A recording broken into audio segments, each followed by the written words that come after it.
আমি দুদিন আগে বললাম না যে এমসিকিউ জেনারেশন বামপন্থার ফাঁদে পড়ছে, কারণ এরা ইতিহাস ফিতিহাস কিছু শেখেনি।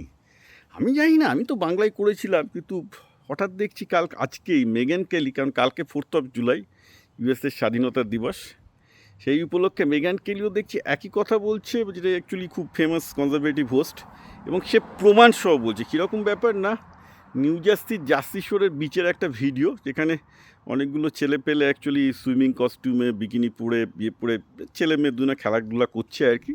তাদেরকে গিয়ে জিজ্ঞেস করছে, আচ্ছা 4 জুলাই কী একটু বলবে? হাঁ করে তাকে, 4 জুলাই ও তো ভ্যাকেশন। আর ও 4 জুলাই, হ্যাঁ 4 জুলাই আমরা বাজি ফুটিয়ে তো সেলিব্রেট করি। মানে আনবিলিভেবল যে 20-21 বছরের আমেরিকান ছেলে মেয়েগুলো তাদের স্বাধীনতা দিবস কি, কোন দিন, কেন সেলিব্রেট করা হয় জানে না। This is the kind of stupid generation American education systems produce করেছে।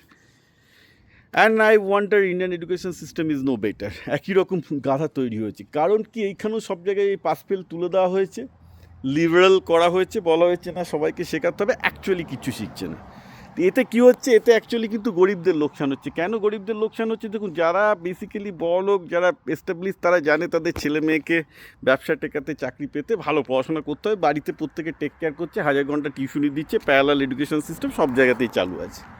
কিন্তু যেসব ছেলে মেয়েগুলো গরিব ঘর থেকে এসছে, যাদের বাবা মারা অত শিক্ষিত নয়, তারা বুঝতে পারবে না, রাইট? ফলে আপওয়ার্ড মোবিলিটি, আগে যে গরিব ছেলেরা একটু পড়াশোনা করে ভালো করে উঠে, দেখুন আমাদের আগের জেনারেশনে, মামা কাকা বাবাদের যে জেনারেশনে অনেক গরিব ছেলে মেয়ে, বাবা কাকারাও সেইভাবে আর কি প্রচুর পরিশ্রম করে গরিব হওয়া সত্ত্বেও উঠতে পেরেছিল, কারণ এডুকেশন সিস্টেমে একটা মানমর্যাদা ছিল, লোকে এডুকেশন সিস্টেমে কিছু শিখতো। এখন পশ্চিমবঙ্গে দেখুন, ক্লাস 6 পর্যন্ত যারা পড়াশোনা করছে, ক্লাস 8 পর্যন্ত কিচ্ছু জানে না, একটা লাইন পর্যন্ত লিখতে পারে না।